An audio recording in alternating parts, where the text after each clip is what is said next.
আপনি কি একবার ব্যর্থ হয়ে মনে করছেন সব শেষ হয়ে গেছে? তাহলে শুনুন, ব্যর্থতা কোনো দেয়াল নয়, এটি একটি দরজা যা আপনাকে সঠিক পথের দিকে নিয়ে যায়।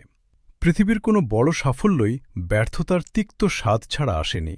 ব্যর্থতা মানে এই নয় যে আপনি অযোগ্য।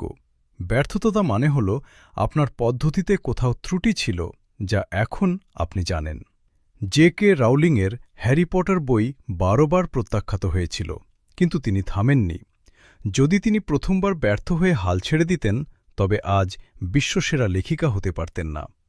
ব্যর্থতা আপনাকে বিনয়ী করে, আপনাকে নতুন অভিজ্ঞতা দেয় এবং আপনাকে আরও শক্তিশালী করে গড়ে তোলে।